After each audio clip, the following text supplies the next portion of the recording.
Okay, welcome everybody. Glad to see you all this morning. So just to make you all jealous, some of you already heard, I am in a cabin on a lake in Minnesota. It is 64 degrees, expected to get up to a high of 89 today.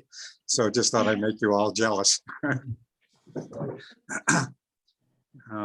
Anyway, you can see a little bit of my background here with the woods behind me. Anyway, enough of that. So let's get started. As always, we try to provide the opportunity for anybody who's new to our to our pajama party to introduce themselves. Albert, are you new? I think you're new, aren't you? No, sir. I've been on this meeting for close to 2 months now. I apologize. Myself, nonetheless. I'm Albert Velarde with Smith Bagley Incorporated. Ian Hathcock is my director. Yes, you have, and I have a great memory. It's just a little bit short. That's quite all right, sir. And Chris Pastores, if I pronounced it correctly. Chris, are you there? Good morning, everyone. My name's Chris Pastors. I look after economic development for Coconino County. This is actually my second meeting, but it's good to be with you guys again. Chris Pastors with Coconino County. Great, thank you. Thank you. And Aaron, are you welcome? I think this is your first meeting, isn't it? No. Are you calling on me? Erin Yes. Card-Jordan. Hi there. Yeah, no, this is my second meeting, I believe. This is Okay. Erin Card-Jordan. I'm the head of social impact out at ASU. I work with Dom and Lev. Okay, so I guess I'm gonna just try and invite anybody else who is new to us in today's meeting.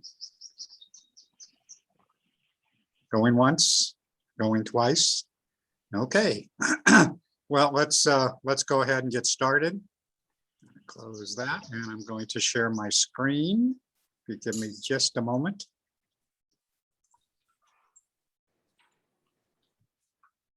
I believe this is what I want. Okay, so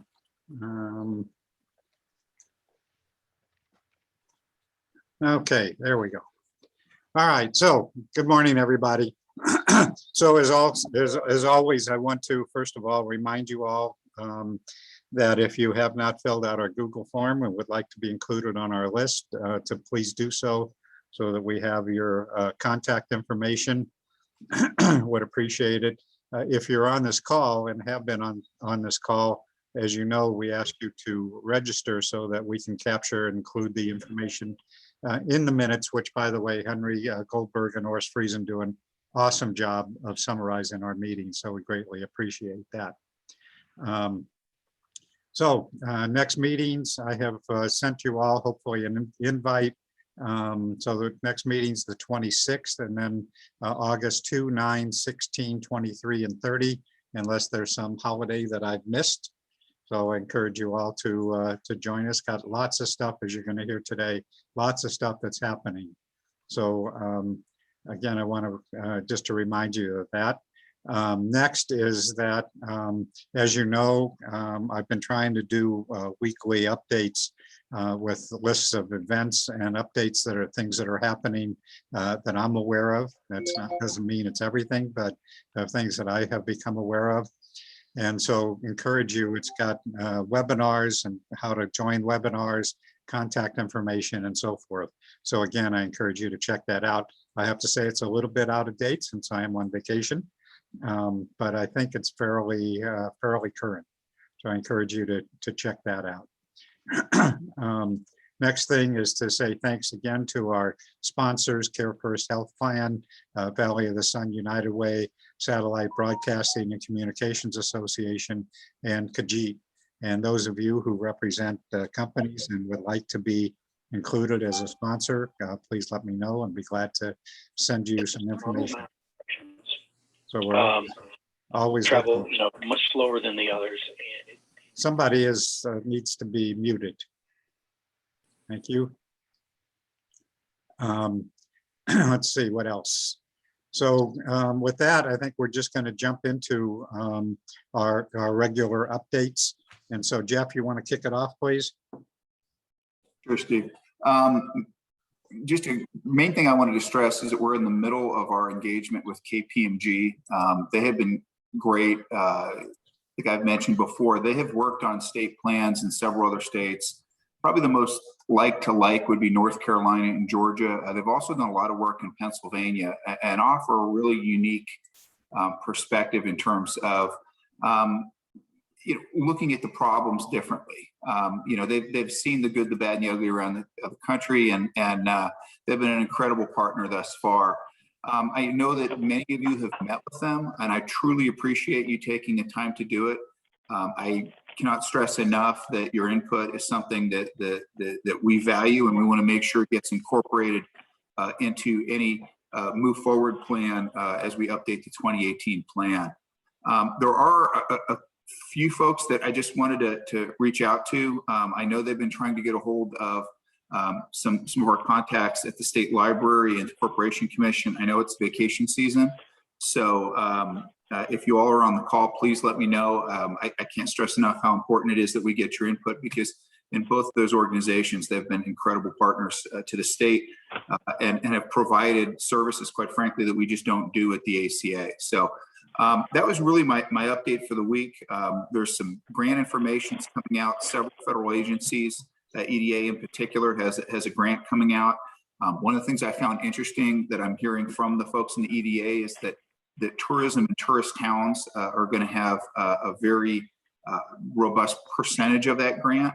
So those of you who work in tourist areas, I'd like you to think about that. The EDA grants, just as a rule of thumb, go directly to the community, to the municipality or county, and not to the carrier. They're very strict about that. One of the uses I believe would be a great use for that grant are some of our communities look to build out conduit systems, particularly smaller ones that benefit economic development in their community. I'd love to talk to you about these programs, because I think that the EDA is a great organization. For those of you who have done anything with Cindy Patak, she is very sharp. Her background, she's our EDA administrator for Arizona. Her background is in transportation. She spent a lot of time with the Federal Transportation Group, so she understands some of the challenges we have with transportation here in Arizona. So that was really the update for today, Steve. I'm glad to see you're having a great vacation, and look forward to speaking with you when you get back. Sounds like a plan. Cindy, are you on the call this morning? Cindy Patak? Yes. So Cindy, do you want to say anything as a quick follow-up? Yes, I am. Good morning. Thanks, Jeff, for those kind words. With regard to the NOFO, for any of the NOFOs under the American Rescue Plan, they have not been published as of yet. They are imminent, and once they are published, I'm working with Jeff and ACA and some other folks to do some general outreach. If we want to talk specifically broadband and potential applications for broadband, I'd be happy to engage in that level. Okay. And again, a reminder that Cindy's contact information will be in the minutes of the meeting that you will all receive today or tomorrow. So thank you, Cindy. Anything else? No, I just hope you enjoy your vacation. Thank This you. is my first Arizona summer. Trading places. Not a chance. Mala's not going to be, Mala's not joining us this morning. Holly, are you on the call?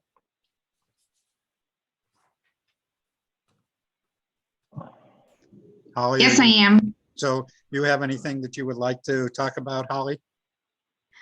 There's not really anything new, Steve. Mala, of course, is continuing. She's continuing on vacation this week. And in general, Mala, Nicole still replying to, Mala, even while she's on vacation, and then Nicole, any needs that there are, trying to get the word out about EBB, and then also helping the libraries with the FCC's Emergency Connectivity Fund, trying to help them with applications there. And our navigators are continuing to work, and that's really all that I have. Okay. Do you have any sense at this point about the Emergency Connectivity Fund and how people are doing? Are they getting applications in?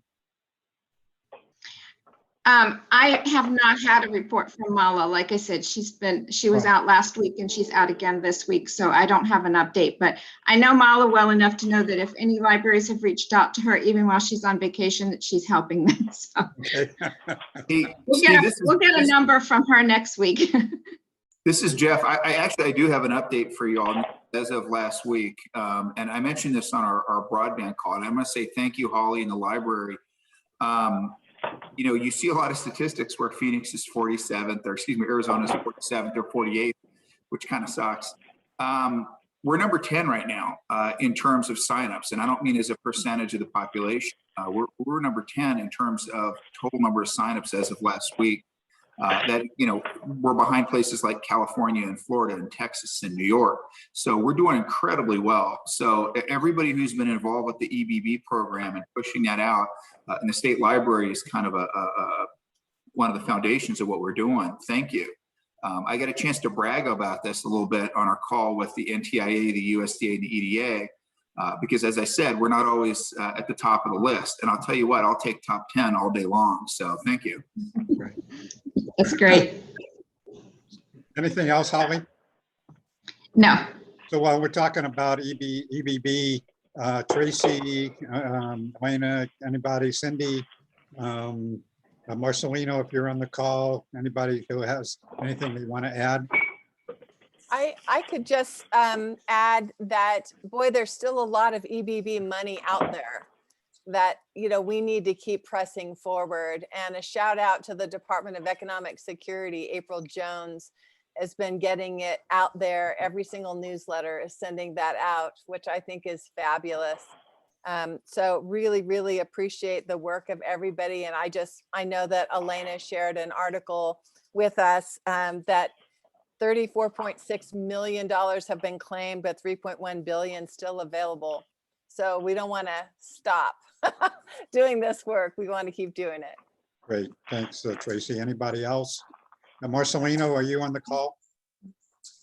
Yeah, I'm on the call, but no other updates on that. We're just working out some events that will start in the fall or next month. We'll be putting it out, but we're collaborating with other resources such as food, rental assistance, and the like. Like that. Okay. Anybody else have something about EBB they want to add? Yeah, Steve, this isn't really about EBB, but it is about the child tax credit. Okay.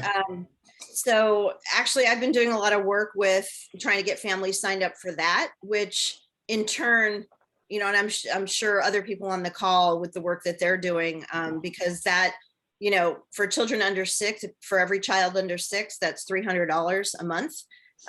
You know, 6 to 17, it's $250 a month. And that money is often used for paying for things like internet access and the like. So I just wanted to put that out there, because as we try to get people to sign up for EBB, many of these same families are, if they haven't filed their taxes, haven't received, you know, a stimulus check, they're still eligible for the child tax credit, for the expanded child tax credit. So just want to throw that out there. Great, thanks, Elena. Anybody else about EBB? Yeah, this is Cindy. Cindy. I'm actually sitting on a committee with the NDIA to look at, to kind of tease out some of the issues with the program so that we can feed them to the FCC. And so that's been pretty interesting, because they're really becoming confident that the EBB is going to be extended in some fashion. And also the housing and community development in the city of Tucson is working on a sign-up event for, we have a meeting next week to pull that together. So yeah, there is still active stuff going on. Great. So Cindy, you might just want to tell people when NDIA is. Pardon me? Oh, NDIA, it's the National Digital Inclusion Alliance. Okay, thank you. Thank you. Okay, Janet, are you online? Janet, are you here this morning? Apparently not. Sophia, are you online this morning?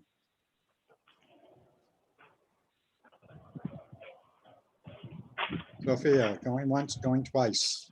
Mylan, are you here? This is Andy Sinclair. at DES. I talked to Milam by email last week, and he mentioned that he had talked to over 200. Can't hear what you're saying, Andy. Andy, we're getting feedback from you. Okay, how about now? That's This better. good? Yep. Okay, sorry about that. But no, I talked to Milam in an email last week. He had talked to over 200 schools and libraries about various programs.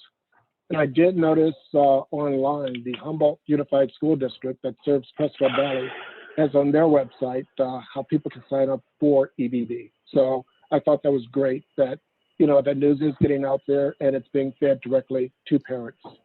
Great. Okay, thank you, Andy. Yep. So Mylan and Sophia are not online this morning. Leah, are you here this morning?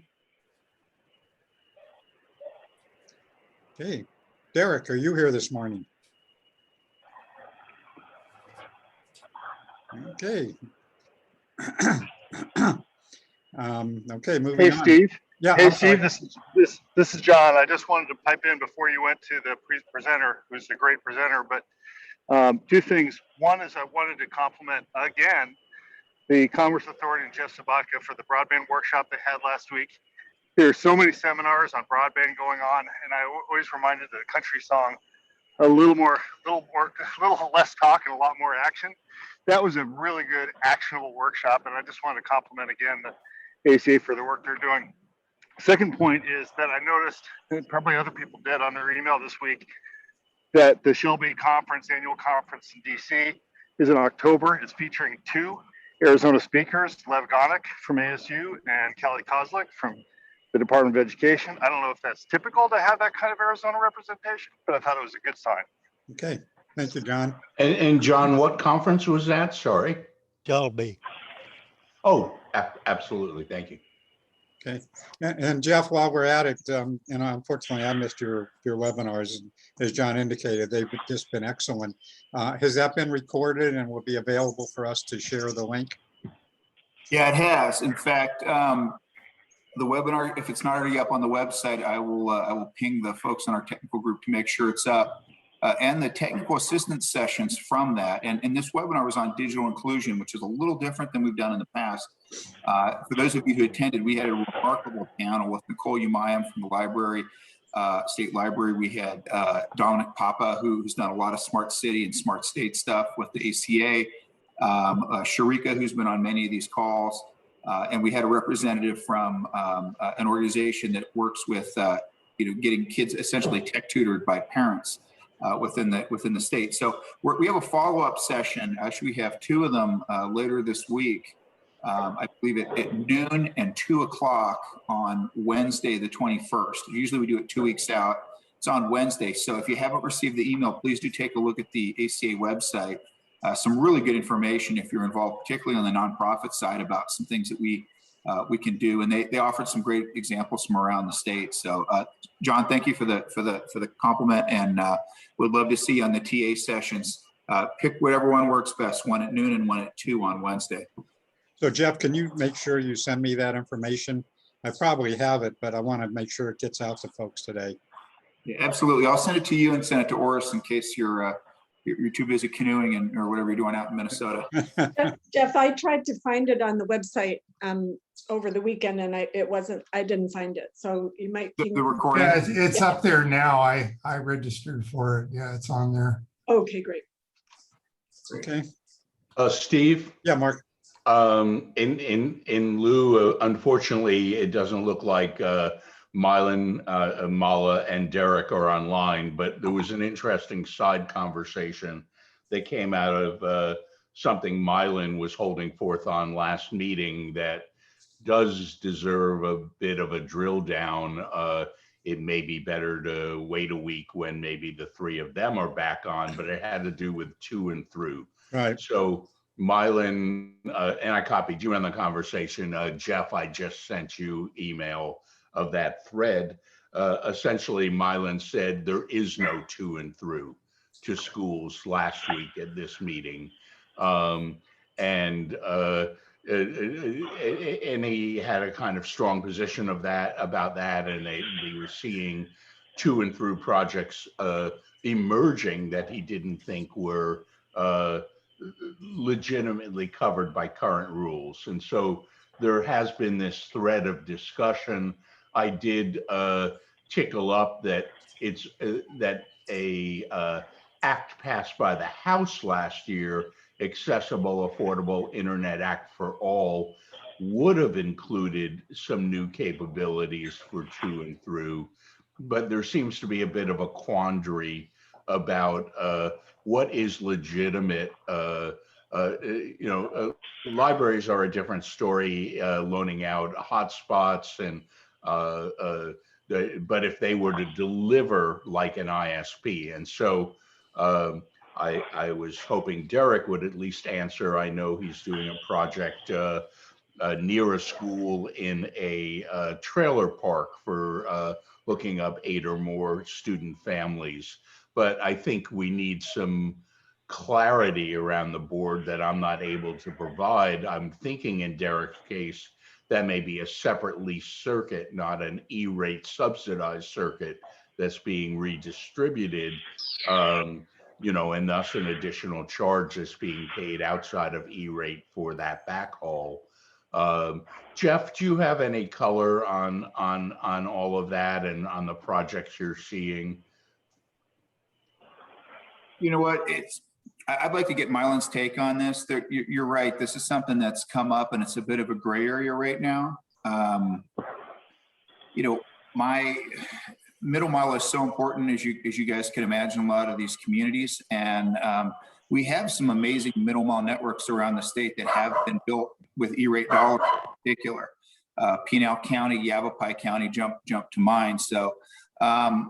Yeah, I'd like to talk about it more. I'm still kind of waiting to get a little more guidance from the feds on this, Mark, because to your point, I think it is a big gray area. Right. Okay. So Steve, perhaps the action is to, try to get that conversation seated, have the right people, maybe next week, if we can reach out, Mala, Derek, and Mylan especially, but maybe we can make that a topic specifically. Okay. Yeah. Hey, Mark, this is Ian with Cellular One, and I think that, yeah, we should have that discussion, but I'll weigh in a little bit here on to and through networks, rural community internet networks, ECF, CARES Act, how all that applies and ties together or doesn't. And I was on a call last week with Mylan with a small community out in Navajo Nation, Kinlachee. So we spent a fair amount of time on this topic. If you're going to use ECF dollars, you absolutely cannot do a to and through network. You could take that internet that is at that school in a rural community and broadcast that in a point to multi-point network as long as it was on a separate VLAN and did not touch the school internet. Right. So that school internet is paid for through E-rate dollars. It's gone through, it's been audited, it's been awarded. They don't want to touch that funding pot. So this has to sit separate. So when it comes to ECF, you cannot extend a school network into a community or make it available for students that way outside of the school boundaries. However, and we've done this, if you're using CARES Act or some other type of federal funds or school budget, you can do a to and through network and extend that network out into the students' homes as long as they're remote or in a hybrid situation. Once your school comes back online and they're on campus, that network cannot be extended during school hours outside of the school network. So there's your borders. There's really your school hours, and are you online or are you live? That's going to dictate where you can or cannot extend the network. But once again, that can be done with federal dollars, just not ECF dollars. So Ian, what about schools that are offering these hybrid models where kids kind of have the option of being online or being at home? Is that on a case-by-case basis, or is it one or the other? Yeah, so if you're in ECF and you eliminate, let's take to and through out, but just say putting internet into the student's hands, whether it's a hotspot or a Cox internet at their house. Yes, the student, if they are hybrid where they're in and out, they can have that internet connection as long as they're not full Ian, can you, you're putting too many points out here that I can't capture in the, can you put some of this in the chat? Put the regulations in the chat about ECF that you're saying? 'Cause there's too much information coming through. Yeah, We Henry, I definitely- sure can. This is definitely a topic for further discussion because there's a lot of gray area and Milan doesn't live in the gray. He can't live in the gray. So this is Mark's suggestion that we have a deeper dive is a great one. Yeah, let me give you the black and white, Paul. If it's ECF, you can't extend the school network. If it's not ECF, you can do whatever you want as long as it's not during school hours. That's the black and white answer to it. If you want to use ECF for your students, they have to be either remote or hybrid. If they're not remote or hybrid, you can't use ECF. So there's your very black and white answers to it. They've made it very, very clear at the E-rate level, they won't fund it. You have to certify when you file for this that your students are or are not live or all of that. So I'll put that in the chat, and I think it's a good thing to pick up with Milo when he gets back.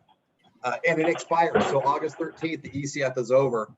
And then they go into wave 2, which is retroactive funding, meaning funding everything from the onset of the pandemic through June of 2021. I hate black and white stuff. I'll be honest with you. I'd like to find a way to yes on this, whether it's the hybrid model or something. I think that there has to be a way that schools can take advantage of this because not utilizing this capacity, I think, is just nuts. We're going to spend money on top of money that's already been spent if we don't. So, again, John Kelly and others spent a lot more time with ADE and they know the rules, Milan, a lot better than I do, but I'd love to try to find a way to get. I wish you were right, Jeff. I wish I knew better. I'm dealing with a district that is spending ECF money on devices, and there's a limit on how much they can spend on devices. Now they're asking the question, can they spend more on devices with the first tranche being ECF and the second tranche being ESSER? And Milan said, yes, absolutely, but I can't find anything that validates that. So I'm not feeling comfortable with this. It's all about the color of money, right? And nobody's quite sure exactly how to blend the different money streams to do what they need to do with the different network topologies they've got and the different device needs they've got. So that's why it's gray. Good because boy. It's different colors. Boy, that's good. So Steve, I think really we could be useful to our broader community by, having that conversation and maybe putting out some one-page summary. I think, at the school district and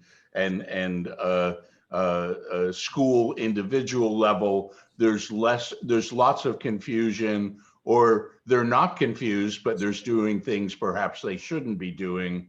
And we could step up to some role of resolving the current situation, parameters, and codifying them in a very brief form that could be useful to our communities. Okay, so let me ask, so next week, we're supposed to be having a panel discussion on municipal networks. But I could move that, and the following week was on cybersecurity, but we can make some changes. So I just want to get some kind of a response from folks about, should we include this topic as a topic for our meeting next week, or have a separate online meeting specifically talking about this? Any thoughts or feelings? My take would be we're going to have our biggest group present at this meeting, but we don't necessarily need to bump your panel. Maybe just allocate a 20-minute slot, during the next meeting to it. Well, hey Steve, this is Milan. I was finished my other call. So I jumped on this one. So do you want to add? I don't know how much you heard, Milan, about all the discussion today. I didn't. I heard Milan, but that's about all I heard. Well, so Milan, I'm gonna go jump in the car.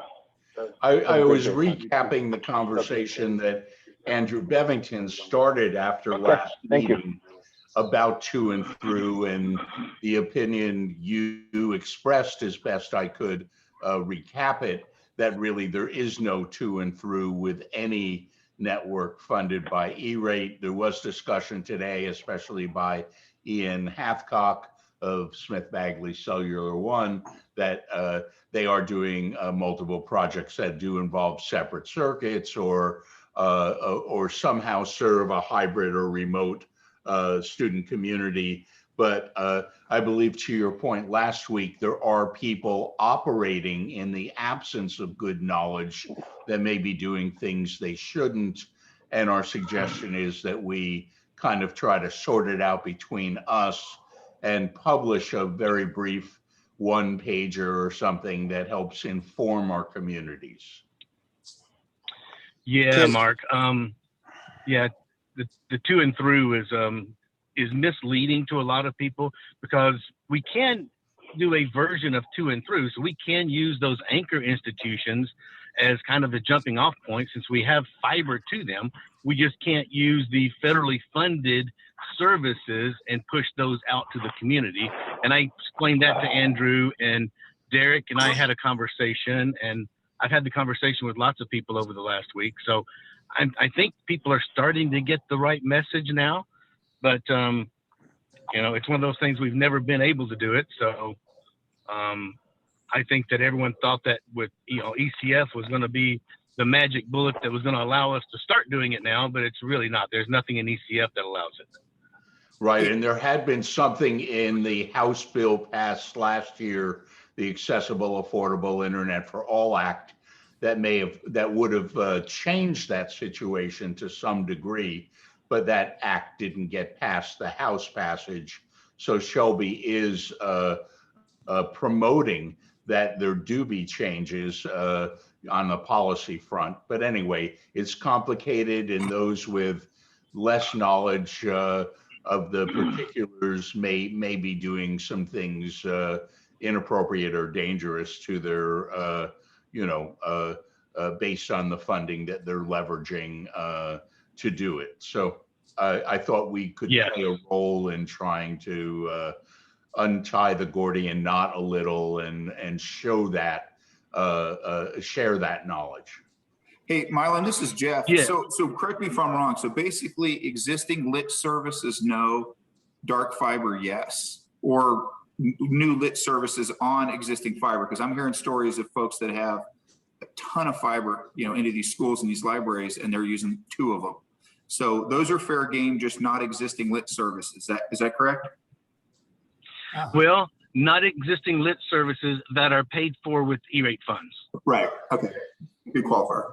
What is a lift service? I'm not sure what. Lit. A lit service is when dark fiber. Lit. Oh, lit. Lit. Existing. And that is a good point, because providers who did all the infrastructure builds had to themselves fund extra dark fibers if they wanted them. The E-rate special fund that Arizona leveraged into $150 million in new school and library reaching fiber, those providers almost certainly had more strands. And in that process, they had to pay for the cost of those strands and justify the expenses that they charge back to E-rate. So Jeff, I think that's a good thread to be pulling on, which is that it's the extra dark fiber that was carrier paid as incremental cost that can be lit, obviously at some charge. I just feel from what I'm hearing, there's people out there running saying we're getting 100 meg and we're only using 80 of it, and we're going to take the other 20 meg and blast it out to some students, and they may be operating in a gray or black area by doing so.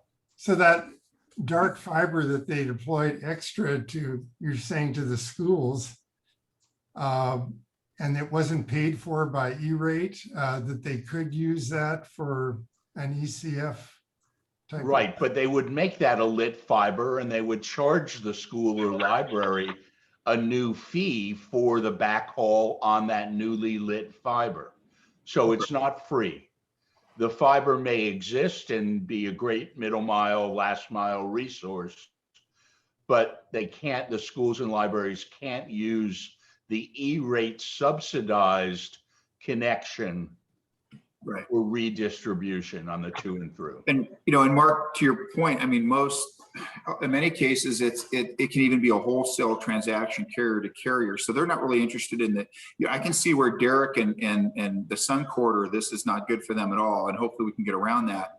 But in terms of, carrier grade access, when you talk about Apache County, Pinal County, Yavapai County, they have extensive networks that Mylan has built over the last, say, 3 years that if we can tap into that dark fiber, it'll save us millions of dollars in construction costs. So as long as we can do that from my end, I guess I say I'm good, but I would love to be able to see Derek, Sun Quarter folks and, Wes and the rural education folks be able to tap into it. But that's almost a secondary fight for me.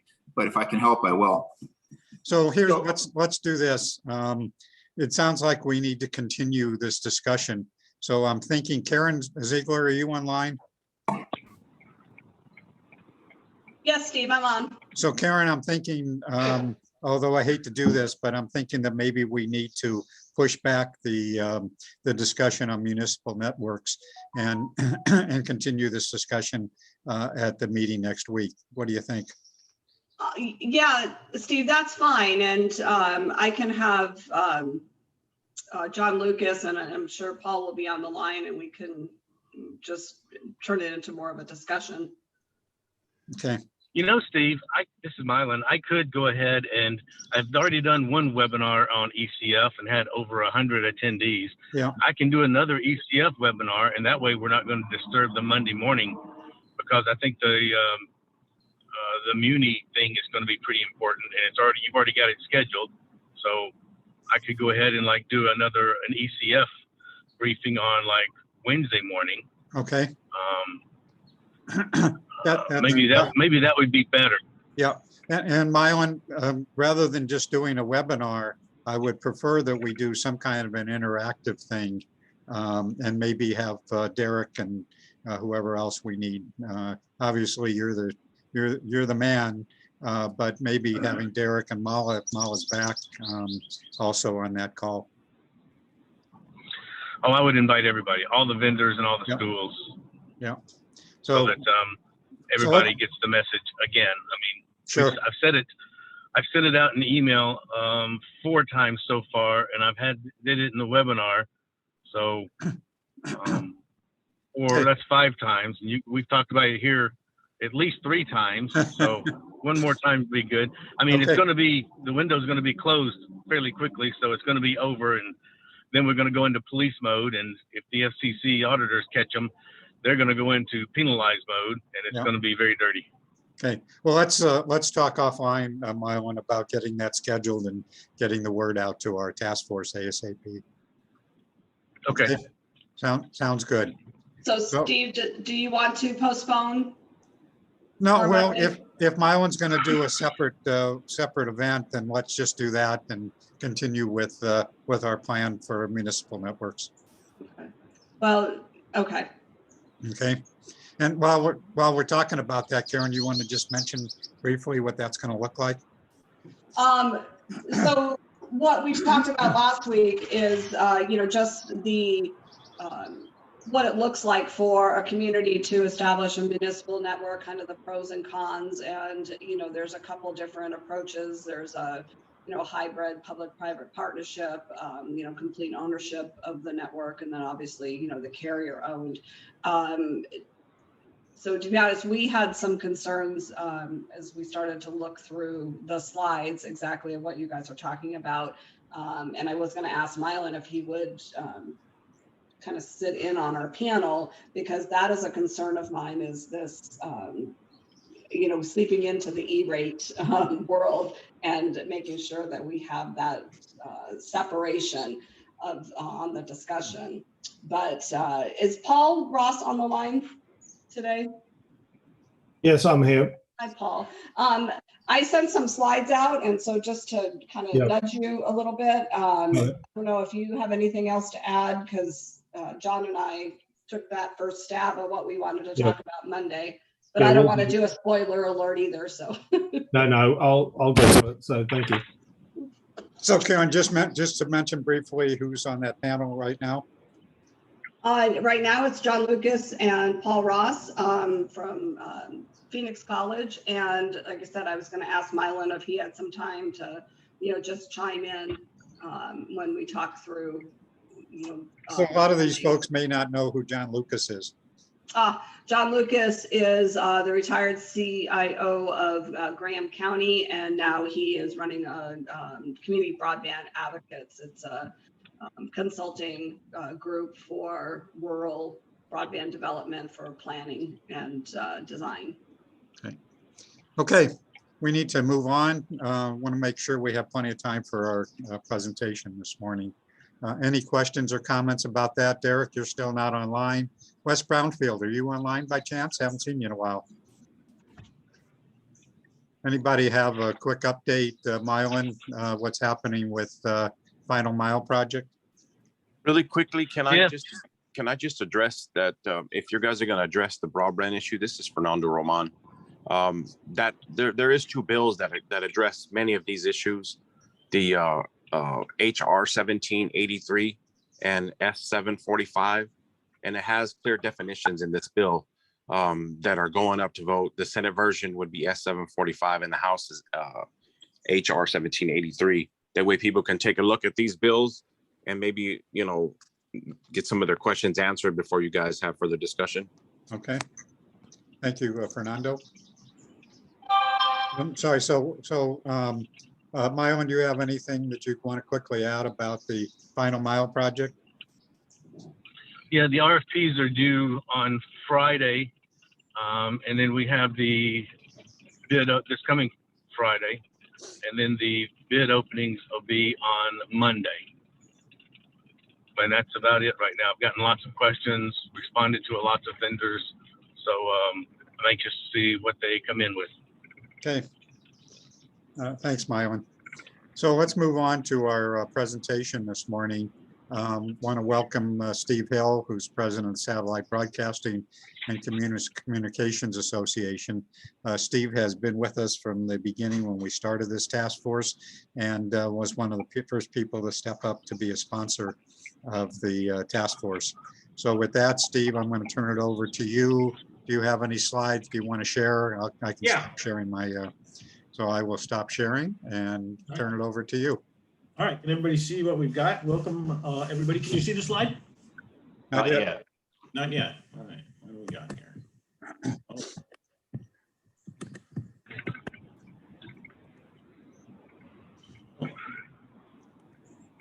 Love technology. Welcome from the sunny Rhode Island. There we go. There you are. Yeah, there we go. Cool. All right, super. Thank you, everybody, and thank you, Steve. It's good to see everybody again. I wanted, some of you might have seen some of this presentation, but I want to just update everybody sort of what's going on with satellite broadband. There's a lot of things happening. We've heard, there's a lot of buzz going on with that.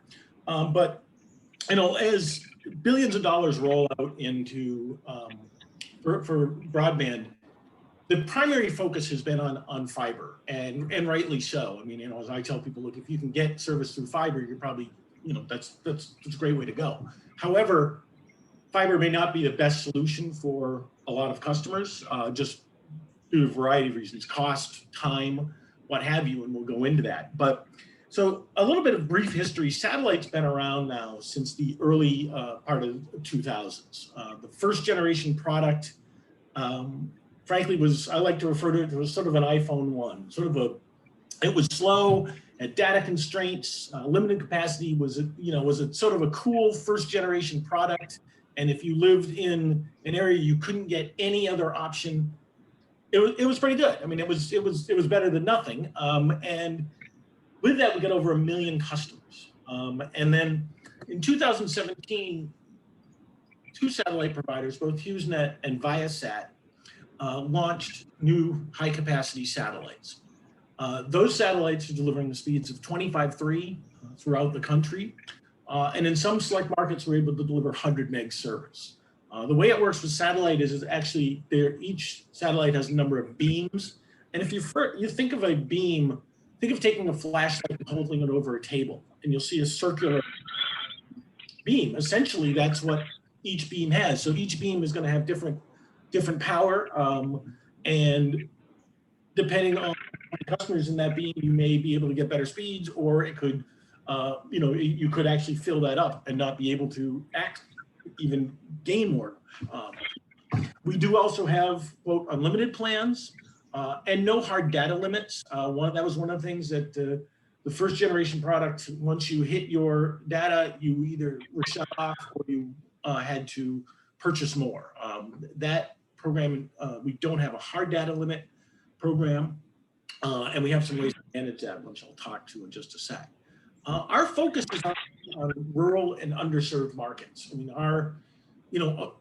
we've sort of said, look, suburban market is probably going to be better off going with other providers. But the rural and unserved markets. Steve, let me interrupt just for just a second. Whoever is the 623 number, can you please mute? Actually, I'm going to mute you. Okay, go ahead, Steve. Sorry. That's all right. Thanks. No problem.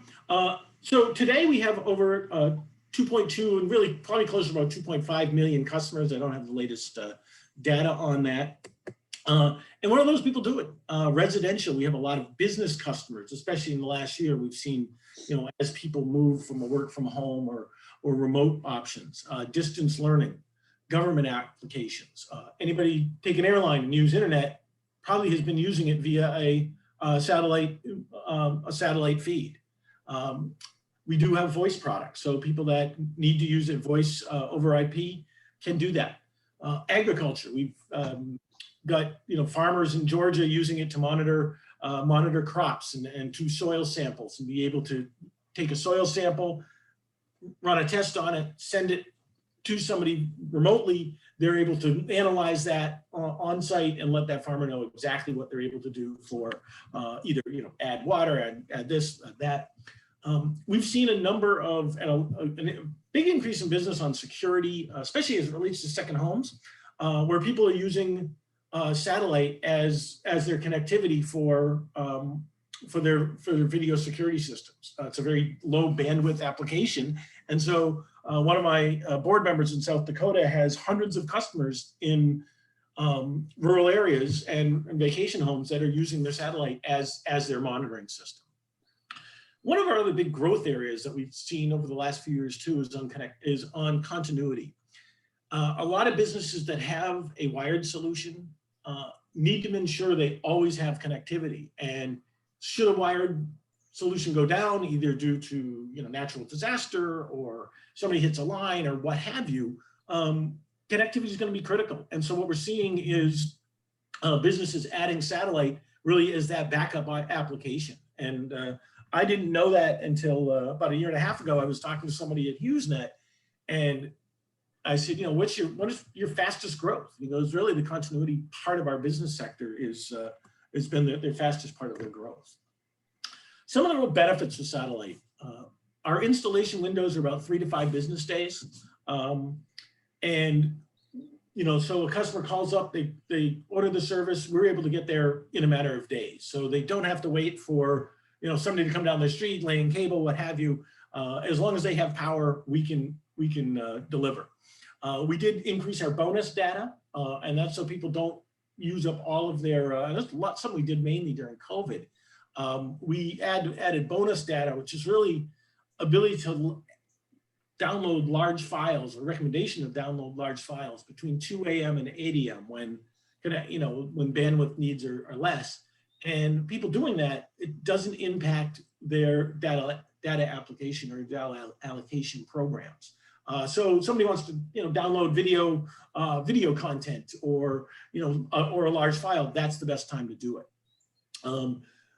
Our small business applications have continued to improve. Our reliability, again, as long as you have power, we're good.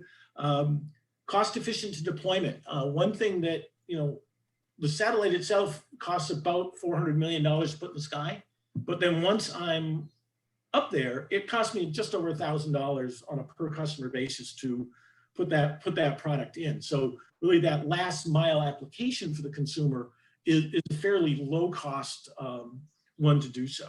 And again, our focus is on that rural customer. 60% of our small businesses are home-based. And 10% of our small business customers are farms.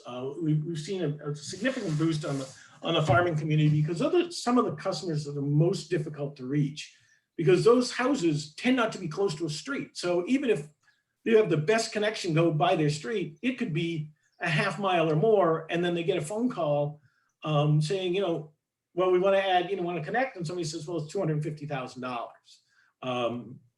We had a community in, I believe it is Georgia, with 10 houses. They contacted the wired carrier and they said, what would it cost for us to, connect these houses? And the wired carrier came back and said, it would be cheaper for us to move the houses to an area with connection versus trying to run the connection out to these particular houses.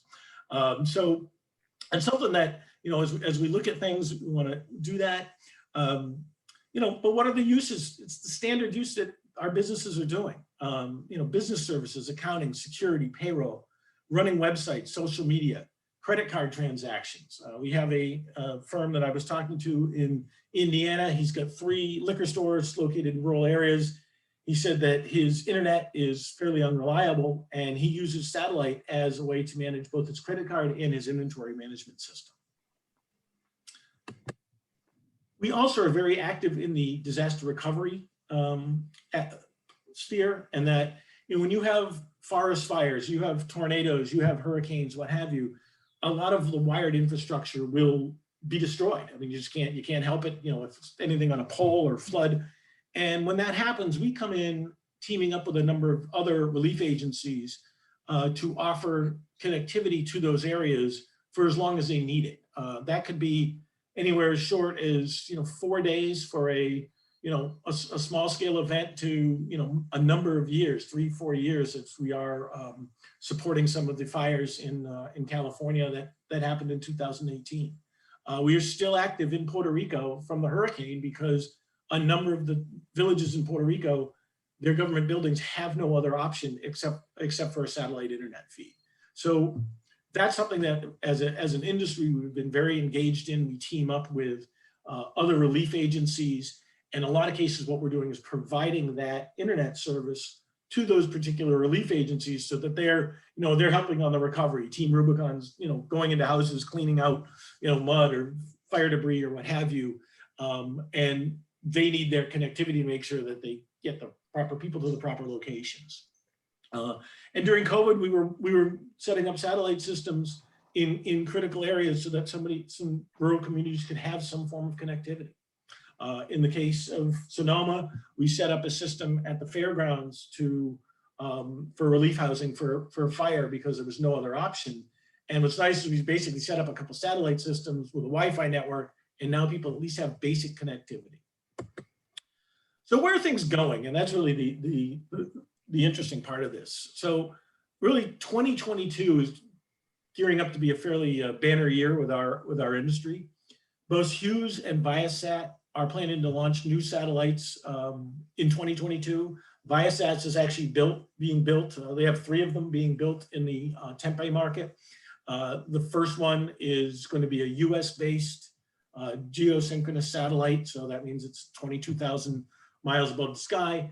And then their other 2 will offer service, really connect, one over Europe, one over Asia, and they'll offer a worldwide broadband connection over the coming years. Both of those satellites will give us 8 to 10 times the capacity that we currently have. They're terabyte plus birds, and they're going to offer 100 meg service everywhere in the country. So as long as we can get a signal from the satellite, it's not obstructed by a tree, we're going to be able to connect people with 100 meg service, but we'll also be able to connect them with less. It's really going to be a matter of what they're looking for. There'll be a number of different consumer programs. We are primarily private investment.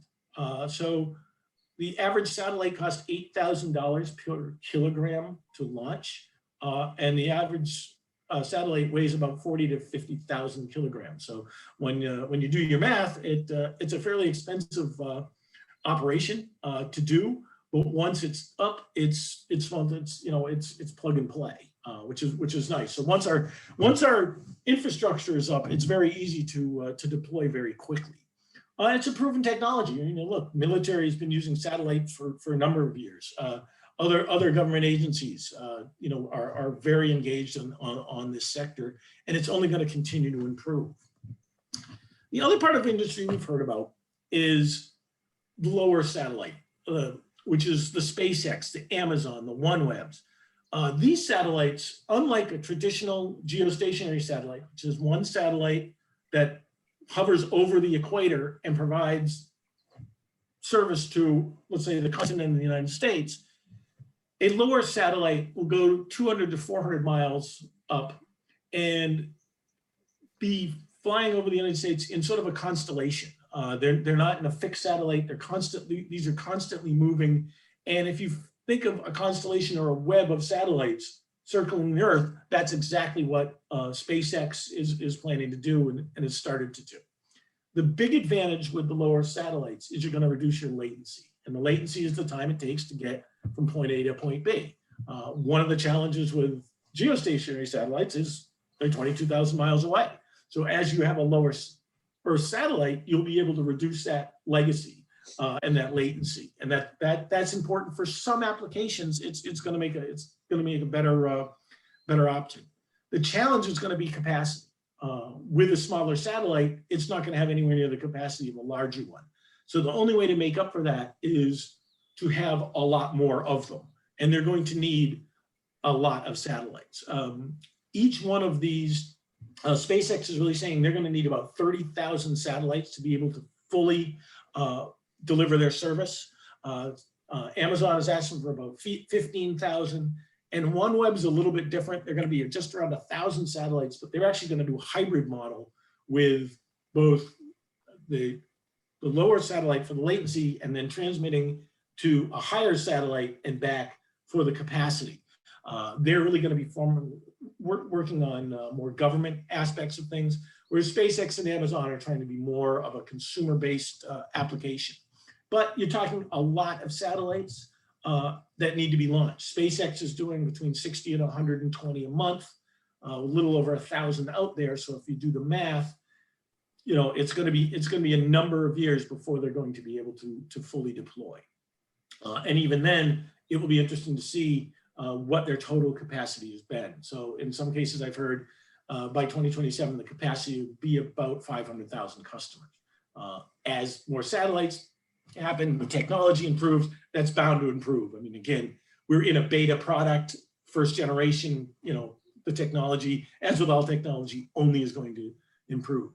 However, it's also going to be tens of billions of dollars to be able to do this. So while a very promising technology, it's going to be a costly one to deploy, and we're looking fairly far out, be able to see something that's going to be truly transformational and benefiting a very large audience. So what's the total future of satellite, both the LEO and the GEO satellites? We're seeing, beyond our applications in residential and business and what have you, telemedicine, being able to connect let's say a rural community health center with a larger facility. And we've done a pilot in Alabama with this, where they have very few medical professionals in a rural county. Patient can go into a clinic, they connect remotely back to the University of Alabama, doctor's able to see them. It saves the patient having to be transported at the cost of $200 to $400 each time they're done. And these, so it's a very inexpensive option to do that. Smart agriculture, just, soil monitoring, machinery, what have you. Internet of Things, as, controlling of various, street lights, what have you. These are applications that are going to happen. Dish Network, who is one of my major members, is also offering beyond, they have a obviously satellite network for television. They are starting to build out their 5G network. And one of their plans are to be able to use satellite capacity to support 5G. So not having to run fiber necessarily to every tower be able to use a satellite feed, have that go back to another hub, and really be able to integrate satellite as part of that overall solution. And again, this is overall private investment. So we'll go back. A couple of questions that, as lots of money come out there, people are talking about, what's the best? We need to have fiber. And, we have to look at what the true cost is. In some of the more distant markets, fiber may not be attainable. South Dakota recently gave a grant to one community. It was $11,000 per home to connect with a wired solution. It was going to take 5 years or more to do that. And we countered saying, we could give everybody a satellite system and free service for 5 years, and the state would still save $5,000. So, as you're looking to build out infrastructure, what is that time going to take? From a politician standpoint, telling the consumer they'll have high-speed internet in 5 years is not always a winning strategy. And does everybody want service? Most of internet traffic right now is video and an entertainment aspect. So as we look at applications from a residential side, most of that is just they've replaced their cable TV or they've replaced their satellite TV with a streaming service, and that's hey, great, cut the cord. I mean, that's the way the business is going. But as we look at traffic, that's one of the things that and need for capacity. We need to also understand that the entertainment industry is driving the need for most of this capacity. So some of the things is, as I've been telling people, don't let the aspirational get in the way of the practical. Telling, we can deliver now, and satellite is part of the overall solution. We are not the solution. And as people look at what is the best way to get people connected, they need to look at everybody. They need to be looking at 5G. They need to look at, fiber. They need to look at fixed wireless. They need to look at satellite, because that's the only way you're going to get 100% connectivity. There is not going to be a single solution. We are a proven technology. We're cost efficient to reach those rural areas. We can target deployment. We can go into a specific area and just offer service just to those consumers that want it, or just to those entities that want the service. And again, the installation in days. I asked one of our board members last April during the heat of the pandemic, I'm like, how backed up are we? And he goes, we're no more backed up than we were 3 months ago, and we've had 4 times the business. So, we didn't run into a labor shortage, and we didn't run into an equipment shortage. So it's something that we continue to look at. The other nice thing is going to be continued advancement. This is the satellites going up next year.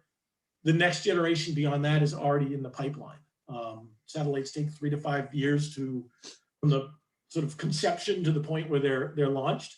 And so the next generation is already going to be, on paper and getting into the build phase within the next couple of years, and probably towards the end of the decade, you'll see yet another significant advancement in our technologies. Just continues to expand because we recognize that the need is only going to get more, and we look at satellite broadband as a significant growth contributor to both the economy and to being able to connect households and rural businesses throughout the country. So with that, I will leave. Anybody have any questions? I am more than happy to answer them. Hey, Steve, this is Jeff. One of the things that's come up in discussions about satellite, and first off, I'm a huge advocate. It's a great short, mid, and potentially long-term solution to where you're at, is the capacity of these new low Earth orbit satellites. People hear about Starlink. I've met with the Kuiper people from Amazon. I mean, really impressive stuff. I've heard 1.5 million people in North America. Is that accurate for Starlink, or is that just a random number? They've already got 500,000 booked. They've got 500,000 booked. The capacity is really going to remember how many satellites they get up there. So, so I can increase my capacity by having just more satellites. I mean, that's how that's going to work. So, today they can only support about 10 to 12,000. There's 500,000 people want it, but they don't have anywhere near that capacity to do that. Think of these satellites are traveling, at about 17,000 miles an hour, each satellite. So as that's coming over your house, that satellite, the consumer satellite needs to pick up the satellite and be connecting and whatever that data transfer, but it's traveling 17,000 miles. So it's only gone over and in connection a very short time. Now it has to look for the next satellite and the next one and the next one. And so with only 1,000, 1,200 satellites out there, they're very spread out at this point. So the amount of capacity is extremely limited. Let's say we get to that 30,000 threshold, that probably will be able to support that 1.5 million customer base. 60,000 will be able to support twice that, you know. And again, the satellites themselves will improve. They're talking about some laser connectivity things, but it's going to be a while. And so I think that, you know, people that say, well, this is our solution in the next couple of years, they might want to take a pause and look at where things are going. Thank you. So Steve, first of all, I'm going to stop your sharing and Yeah, then no problem. continue the discussion. There's also some aspects, Jeff, as it relates to use of the current 12 gigabit frequencies that are used for satellite TV, and SpaceX is looking to use part of that for internet connectivity. Dish is looking to use that, and there's concerns of, you know, are we going to run into each other? Also, with this, literally, that's what I'm thinking. But yeah. Well, there's issue too with, you know, the astronomy people are not very happy seeing 30 to 50,000 satellites going up there. As you have more space clutter, the potential for things to happen more often are going to occur. You know, we aren't there yet, but, you know, who knows? Mark Goldstein. So good presentation. I'm deeply embedded in all of that myself. I'm working on a satellite teleport in northern Alaska, more for Earth observation satellites. So there are a gazillion small sats going up for Earth observation at the same time. The amazing thing is we're launching more satellites essentially every year than have ever been put into space in all the years previous. So, you know, Starlink has 1,700 plus up right now. They launched 60 at a pop on their Falcon rockets, kind of folded in there like origami. It's amazing. One thing you did mention only so briefly is the optical interconnectivity. That's a very important point. These satellite constellations are establishing interactive optical laser links between them. It's essentially like fiber in the sky. A lot of that communication is not radio based. Even some of the ground to space is done on optical links. So there is the earliest Starlink satellites did not do that, right, but all subsequent ones are. So there's a kind of fiber overlay above the Earth, if you want to think about it, that's happening as well, that I wanted to expound a little on. Yeah, well, that is, isn't that just making them operate more efficiently so they can Yes. Share their capacity? Yep. Yes. Yeah. It actually, Mark, and that's a good point. What they're going to be able to do is it allows that consumer to not have an interruption in service. So the information packet will be passed via the optical thing from one satellite to the next satellite to the next, and that's sort of in a simplified way. That's to do it. One interesting thing is I know some of the Starlink, and that's, again, they're first generation products, so it's going to work out the bugs. It gets hot in Arizona, and so there was a number of people on the Starlink forum saying your product shuts down when it gets above 120, and so that was impacted a lot of the users over the last month in certain markets. So and it was one thing that was recognized that they need to do. But the challenge is when you have a very small satellite dome on the consumer's property, there's a lot of electronics in that, and on a small amount of electronics doing a lot of things generates a lot of heat. Add 120 degrees to it, it adds a lot more heat, and their circuits shut down. So I think you'll see on the Generation 2 product, I think they're talking being able to support it up to 100. Right, and the terminal equipment, at least Starlink's right now, is $500, which they state is really about half their cost. Mark, I think you're being very generous on that. Right. I think those initial costs are in the 1,500 to 2,000. Right. And so, but there is a movement towards kind of flat planar antennas. There's a lot of development work happening that will make terminal equipment cheaper than the $1,500 price point. Vendors are certainly eating some of that cost as part of their subscriber acquisition. Well, and it's also, yeah, and it's, it's also, I think you're also seeing, again, it's a first generation technology of that technology. As we've seen of any technology, as it goes to generations, it gets better and costs less. I mean, that's just the nature of how it's going to be. So, I mean, you'll continue to see a reduction in the actual probably manufacturing costs for the product, and then, and improved performance. Now, how does that relate to the consumer side? Well, I mean, they're a private business looking to make money. So they'll probably, continue to charge X dollars for the equipment and then a monthly service. Both Hughes and Viasat offer that option, but they also allow customers to lease their satellites on their structure for $15 a month, and then just sign like a 2-year agreement. So that's sort of how the geostationary users are offsetting their costs. We'll see where Amazon and Starlink go. I mean, again, Elon Musk is he likes to be a game changer. So it'll be very interesting to see how they do it. But we look at it as not an either or. This is an opportunity that we think is going to be, there's a lot of demand, and there's a lot of different options and a lot of different solutions. So you're going to need all of them to be able to deliver service. I believe that we have a SpaceX project going on here in Arizona. I can't remember the community offhand, although I did reach out to the person who's coordinating that. Jeff, or any of you know about that project? Yeah, hey, Steve. So, I've heard about it, but I understand there's an NDA in place. Just say it's in the northern part of the state, is what I've heard. Okay. Well, I believe, I mean, I actually saw it because it was a press release. So I'm assuming that there's some public announcement about that. Yeah, I'm sure there's more than one. Yeah. So I believe part of it mentioned there was, excuse me, and in Yuma.